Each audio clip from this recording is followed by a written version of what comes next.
ये लो लड़की, 1500 सोने के सिक्के, और जल्दी यहाँ से दुम दबाकर भाग जाओ, वरना मेरा खून खौल रहा है। अगर जल्दी मेरी नजरों से दूर नहीं हुई तो मैं अपने हाथों से तुम्हारा गला दबा दूंगा, और आगे जो होगा देखा जाएगा। अभी तो मैं जा रही हूँ सेठ जी, लेकिन आप मेरी एक बात को गांठ बांध लो, कभी भी गरीब या कमजोर को दोबारा ठगने का प्रयास मत करना। बहुत समय पहले की बात है। एक रामनगर गांव में बहुत ही गरीब और लाचार किसान अपनी बेटी के साथ रहता था। उसके पास जायदाद के रूप में एक टूटी झोपड़ी और एक पुराना कुदाल था, जिससे वह अपने पुरखों का जमीन जोतकर खेती किया करता था। राधिका बेटी, मैं खेत में काम करने जा रहा हूँ, और हाँ, मुझे आने में शाम हो सकती है, इसलिए तुम घर का सारा काम और खाना बनाकर तैयार रखना। मैं लौटते ही खाना खा लूंगा। और हाँ, तुम राह मत ताकना, ज्यादा रात हो तो सो जाना, क्योंकि इस बार फसल लगाना बहुत आवश्यक है। अब मैं चलता हूँ। लेकिन पिताजी, खाना कैसे बनाऊंगी? कल ही सारा राशन खत्म हो चुकी थी। अब अगर खाने को कुछ बचा है तो वो कल का 2 रोटी है। अब इसे मैं खाऊं या आप? किशोर के पास राशन खत्म हो चुका था और खाने को भी कुछ नहीं बचा था, बस 2 बासी रोटी बचा था। अब किशोर के पास 2 रास्ता था, या तो उसे खुद खा लेता या उसे अपनी बेटी को खाने को दे देता। राधिका बेटी, मुझे अभी भूख नहीं है, और जब खेत से लौटूंगा तब मैं कुछ जुगाड़ लगा लूंगा, लेकिन अभी के लिए तुम वो रोटी खा लो। अब मैं चलता हूँ, खेत में बहुत सारा काम है। इतना कहकर किशोर खेतों में निकल जाता है। किशोर को आज 2 समस्या सता रही थी। पहला खेत में फसल लगाना और दूसरा कल के लिए भोजन जुटाना। वह निराश होकर कुदाल चलाने लगता है। तभी वहां एक बड़े सेठ धनी राम आ जाता है और किशोर को अपने खेत में मेहनत करता देख एक प्लान बनाता है। अरे हरिया, देखो तो किशोर कितना मेहनत कर रहा है, लेकिन ये मेहनत मुझे खटक रहा है, क्योंकि ये मेरे अंडर काम नहीं कर रहा है। पूरे गांव में एक यही जमीन बचा है जो मेरे नाम नहीं है। मैंने बहुत कोशिश किया कि ये जमीन मेरा हो, मगर किशोर कभी नहीं माना। लेकिन आज किसी भी हालत में इस जमीन को अपना बनाकर ही रहूंगा।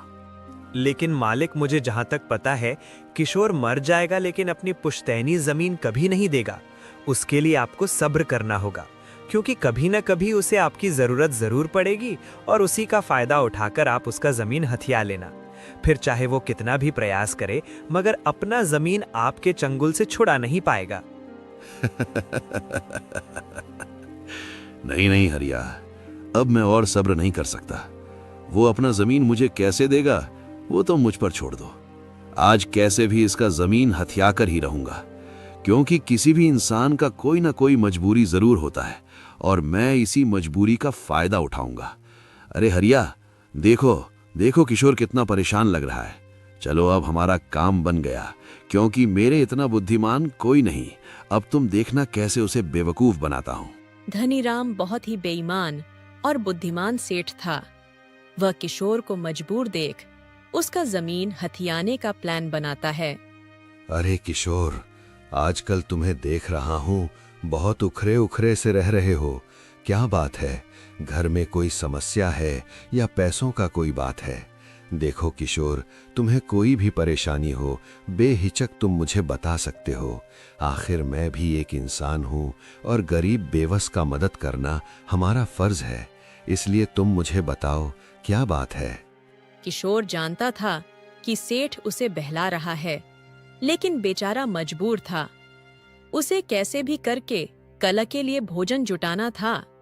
कुछ नहीं सेठ जी, बस वो घर में राशन खत्म हो गई है, और कल हम लोग क्या खाएंगे यही सोच रहा था। आज खेत में आते वक्त मैं अपनी बेटी की आंखों में वो दर्द देखा हूं। बेचारी भूखे कैसे काम करेगी। अगर सेठ जी आप हम पर थोड़ा रहम करें और कुछ पैसे उधार पर दे दें तो आपकी बहुत मेहरबानी होगी। आप चिंता मत करें सेठ जी, जब फसल तैयार होगा तो उसे बेचकर आपका कर्ज चुका दूंगा। अरे किशोर, तुम चिंता मत करो। तुम और तुम्हारी बेटी कभी भूखी नहीं रहेगी। ये लो, ये कुछ पैसे हैं, इससे तुम घर के लिए राशन खरीद लेना। अब मैं चलता हूँ, बाकी कोई और समस्या हो तो बेहिचक मेरे पास आना। आपका बहुत बहुत धन्यवाद सेठ जी।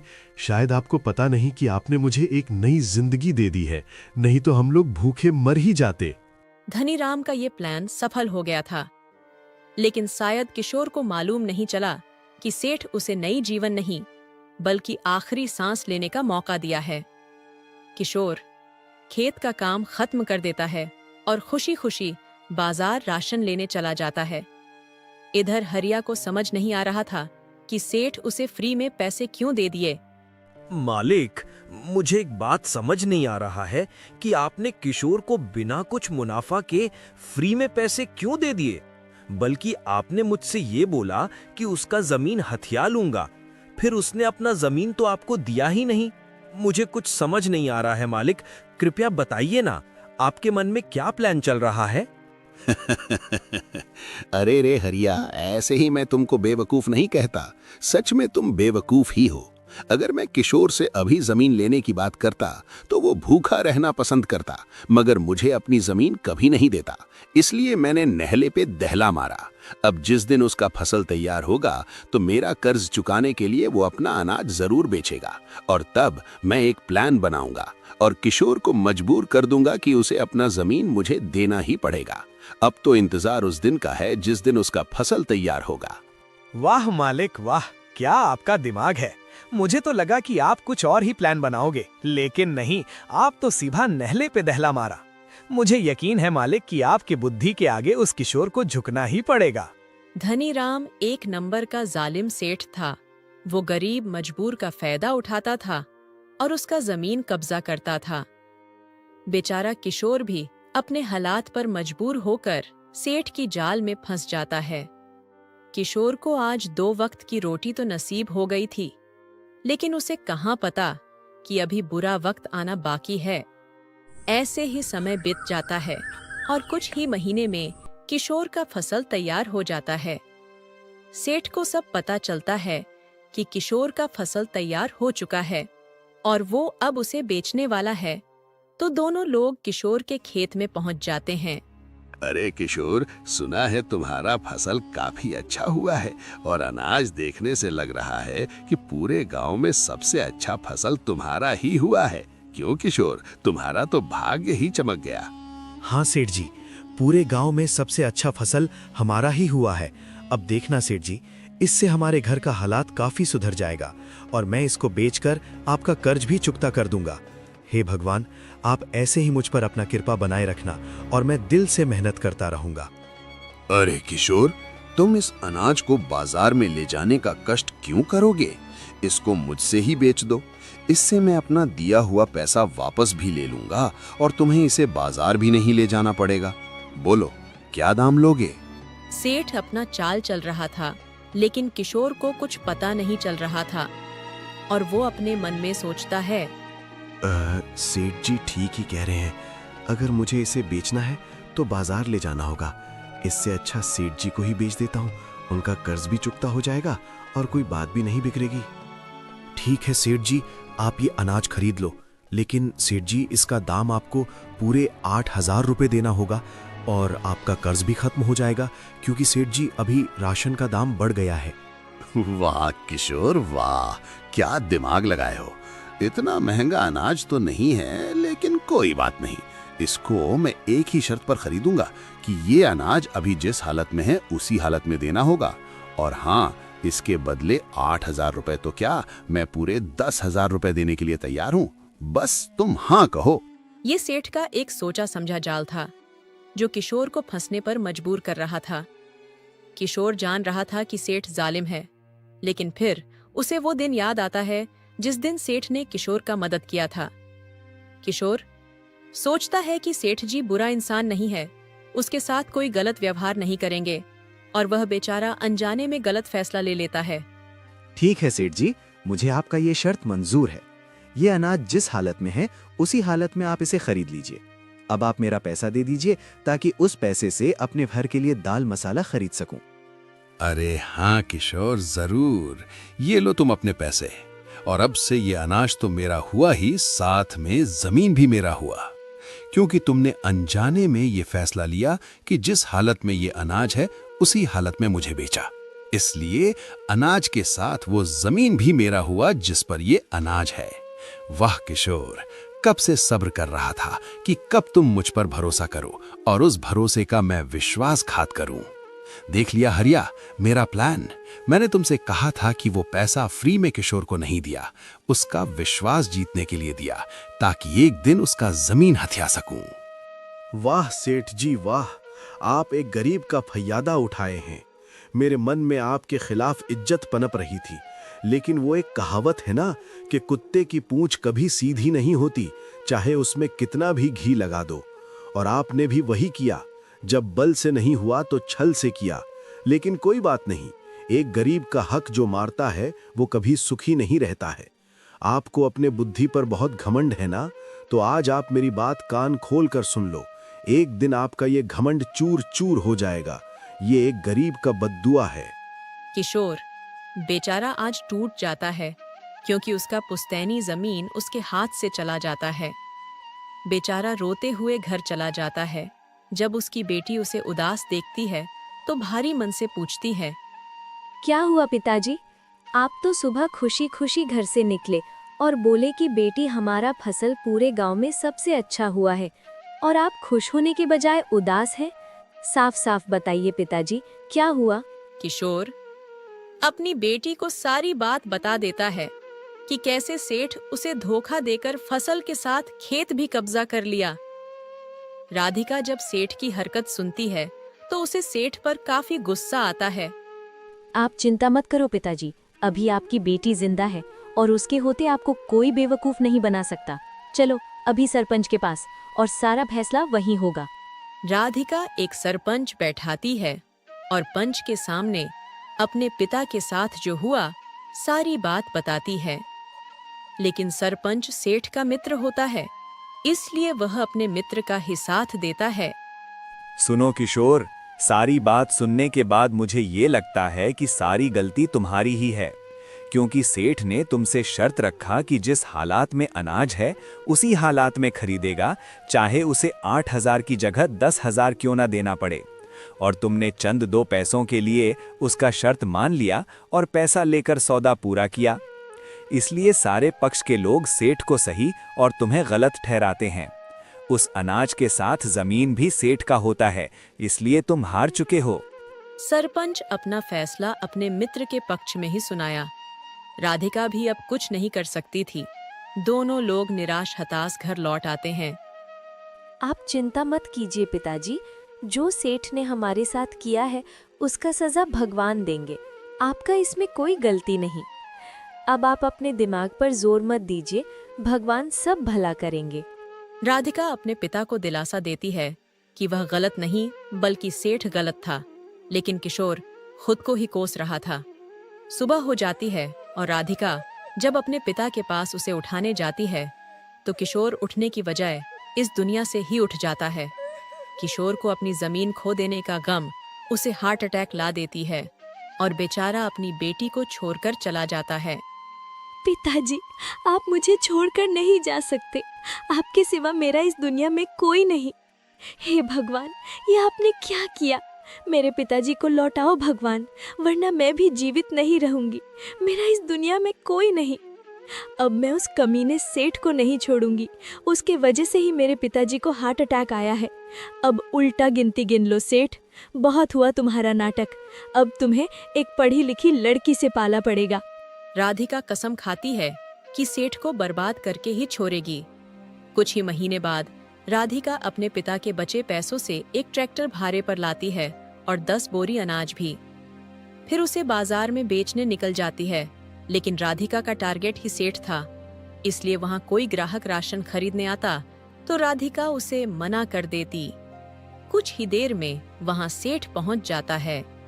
आओ आओ भाई लोग, दीदी लोग, राशन अच्छे और सस्ते दामों में ले जाओ। ऐसा अनाज कहीं बाजार में नहीं मिलेगा।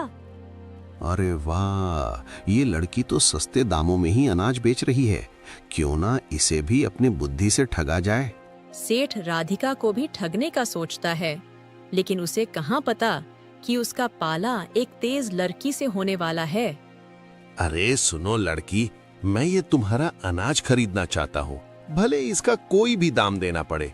तुम ज्यादा भी बोल सकती हो, लेकिन मेरा एक शर्त है। ये अनाज अभी जिस भी हालत में है, अगर उसी हालत में बेचोगी तो बोलो। अच्छा, तो ये सेठ अब मुझे बेवकूफ बनाना चाहता है। कोई बात नहीं, अभी इसे मजा चखाती हूँ। ठीक है सेठ जी, मैं इस अनाज को उसी हालत में बेचूंगी जिस हालत में ये अभी है, लेकिन हाँ, आपको मुझे पूरे 5,000 रुपए देना होगा। और मेरी भी एक शर्त है, 5,000 रुपए जिस हालत में होगा मैं भी उसी हालत में लूंगी। अब आप अपना फैसला बताइए कि आपको ये शर्त मंजूर है या नहीं। राधिका के बात सुनते ही सेठ धनी राम चौंक पड़ता है, लेकिन फिर वह सोचता है, अरे इस लड़की को क्या पता कि मैं किस हालत की बात कर रहा हूँ। ये तो अभी बच्ची है, मेरे बुद्धि के आगे सब फेल है। और ये लड़की भी थोड़ी देर बाद खून के आंसू रोएगी, बोलेगी कि किससे पाला पड़ा है। ठीक है लड़की, मुझे तुम्हारी शर्त मंजूर है, तुम इस ट्रैक्टर को लेकर मेरे घर पहुंचो। राधिका ट्रैक्टर के साथ सेठ के घर पहुंच जाती है। अब बोलिए सेठ जी, ट्रैक्टर का अनाज कहाँ उतार कर रखूं? अरे ओ लड़की, ये क्या बोल रही हो? शर्त भूल गई? मैंने क्या कहा था कि अनाज जिस हालत में है उसी हालत में बेचना होगा, और अनाज अभी ट्रैक्टर पर है, इसलिए अनाज के साथ ट्रैक्टर भी मेरा हुआ। माफ कीजिए सेठ जी, मैं शर्त भूल गई थी। अब आप अनाज के साथ ट्रैक्टर भी ले लीजिए, लेकिन अब हमारा पैसा भी दे दीजिए। अच्छा रुको, अभी अंदर से पैसा लेकर आता हूँ। ये आप क्या कर रहे हैं सेठ जी? शायद आप शर्त भूल रहे हैं। मेरी शर्त ये थी कि पैसा भी जिस हालत में होगा उसी हालत में देना होगा, इसलिए आपका पैसा घर में है तो पैसा के साथ आपका घर भी मेरा हुआ। खबरदार जो घर में घुसे तो। राधिका के बात सुनते ही सेठ धनीराम को दिन में ही तरेगन दिखने लगा था। सेठ ताव में आकर कुछ ऐसा फैसला कर लेता है जो उसे बर्बाद कर देता है। ये तुम क्या बोल रही हो लड़की? तुम्हारा दिमाग तो ठीक है? 5,000 रुपए के लिए तुम मेरा घर लोगी? शायद तुम्हें पता नहीं कि तुम किससे पंगा ले रही हो। अगर ऐसी बात है तो चलो पंचायत के सामने, कौन गलत है और कौन सही सब पता चल जाएगा। धनीराम जानता था कि उसका मित्र उसका साथ देगा और इस खेल में वही जीतेगा, लेकिन राधिका भी गुस्से में थी। आज सेठ और सरपंच दोनों का खबर लेने वाली थी। आज उन्हें भी पता चलेगा कि तेज पढ़ी लिखी लड़की से पंगा लेना कैसा होता है। राधिका सरपंच को सारी बात विस्तार से बता देती है। राधिका की बात सुनकर सरपंच भी एक गहरी सोच में डूब जाता है। हे भगवान, ये आपने मुझे कैसा संकट में डाल दिया। अगर मैं अपने मित्र का साथ दिया तो समाज के लोग मुझे मतलबी कहने लगेंगे, और अगर इस लड़की का साथ दिया तो मेरा मित्र मुझसे नाराज हो जाएगा। आप क्या सोच रहे हैं सरपंच जी? मुजरिम आपके सामने है, बस आप अपना फैसला सुनाइए और एक गरीब के साथ इंसाफ कीजिए, वरना ये सेठ आज मुझे बेवकूफ बनाने का प्रयास किया है, कल बस्ती वालों को बेवकूफ बनाएंगे, इसलिए आज इनको सजा देना आवश्यक है। देखो राधिका बेटी, ये तुम ठीक नहीं कर रही हो। आखिर तुम सेठ से दुश्मनी क्यों मोल ले रही हो? इस समस्या से निकलने का एक सही रास्ता मैं बताता हूं, जिससे तुम दोनों का फायदा होगा। देखो, इसमें साफ पता चलता है कि गलती सेठ की है, परंतु अगर सेठ अपना घर के साथ सारा सामान दे देगा तो वो कहाँ रहेगा? थोड़ा सोचो बेटी, तुम तो पढ़ी लिखी लग रही हो। एक काम करो, सेठ तुम्हें ट्रैक्टर के साथ वो सारा अनाज लौटा देगा और साथ ही कुछ पैसे भी।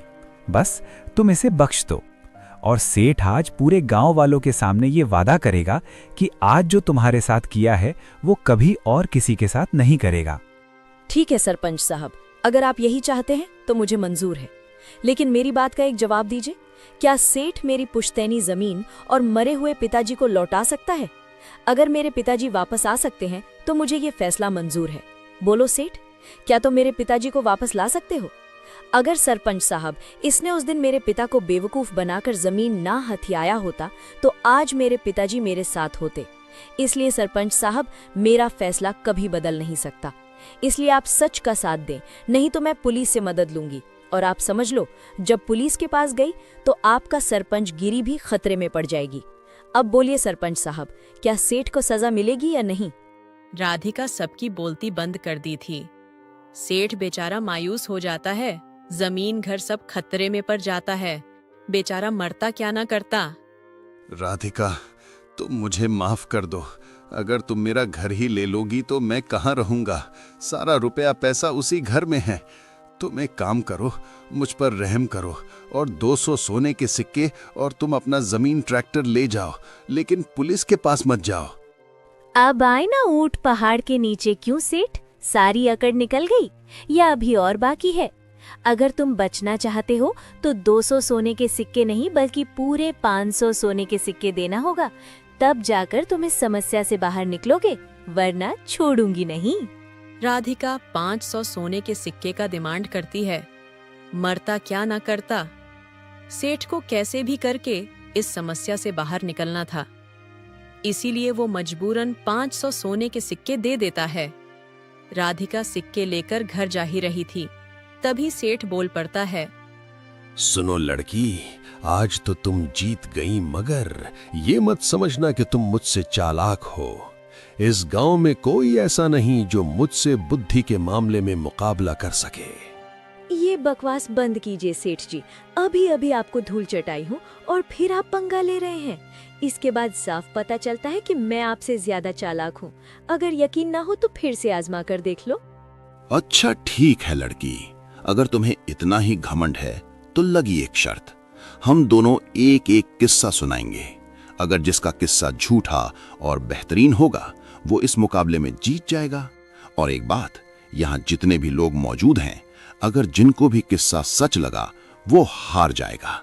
और हम दोनों में से कोई एक दूसरे के किस्सा को झूठा नहीं कहेगा, उसे सच ही कहेगा।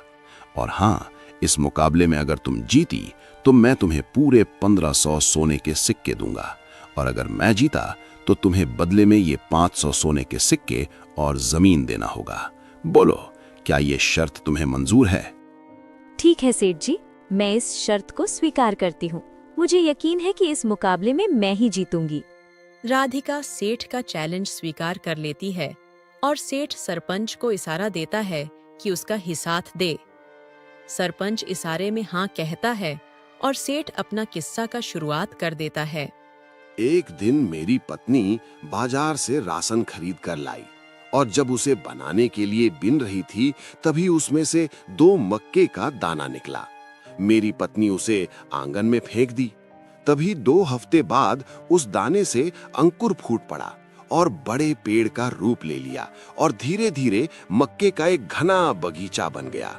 उस मक्के के बगीचे में जो भी घुड़सवार जाता तो कई दिनों तक भटकता रहता और उस बगीचे से कभी निकल नहीं पाता।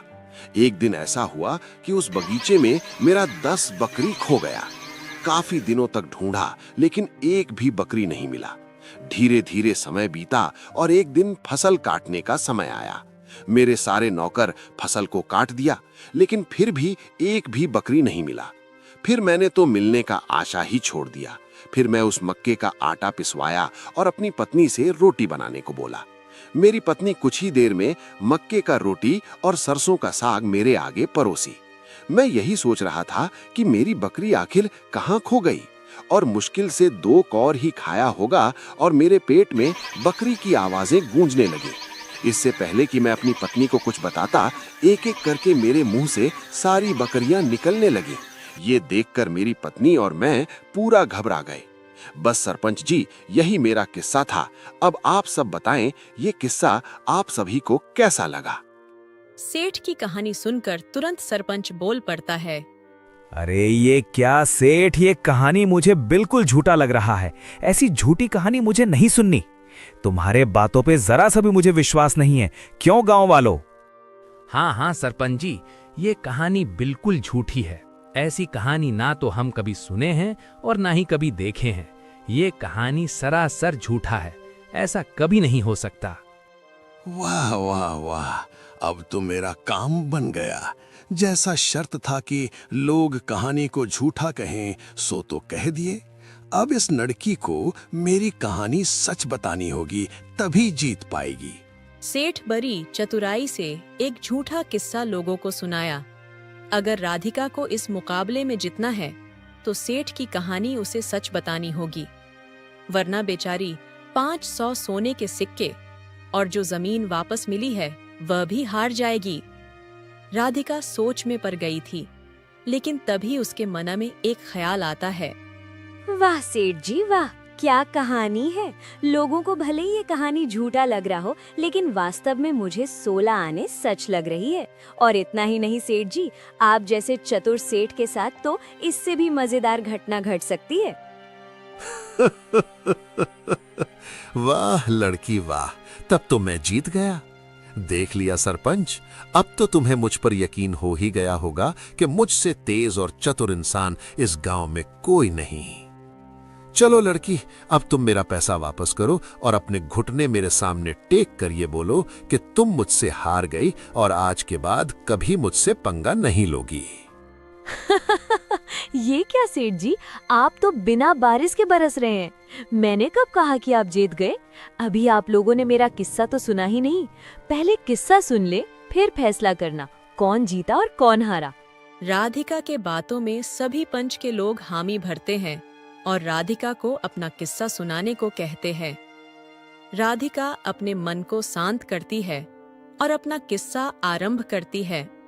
एक बार मैंने सरपंच जी गांव के बीचों बीच रुई का बीज बोया और आप यकीन नहीं करेंगे, कुछ ही दिनों में वहाँ एक बड़ा विशाल पेड़ उग गया और गर्मी के मौसम में पूरे गांव को अपनी छाया में बिठाकर ठंडी ठंडी हवा खिलाया। और जब उस पेड़ में बहुत सारे रुई लगने लगे तो मैं उस रुई को अपने बड़े भाई को दे दिया और कहा कि भैया इस रुई को शहर ले जाकर अच्छे दामों में बेचकर आए। मेरे भैया उस रुई को एक ठेले पर लादा और शहर निकल गए। लेकिन वो जिस रास्ते से निकले उसी रास्ते में सेठ जी का मक्के का बगीचा था। वो बगीचा में ही गुम हो गए और जब सेठ जी अपना बकरी ढूंढने मक्के के बगीचे में गए तो उन्हें मेरा भैया दिखाई दिया। सेठ जी अपनी निर्दयी दिखाई और बकरी गुम होने का गम में अपने नौकरों के साथ मिलकर मेरे भैया का कत्ल कर दिए। क्यों सेठ जी, आपने ऐसा क्यों किया? मेरे भैया आखिर आपका क्या बिगाड़े थे जो आपने उनको मार डाला?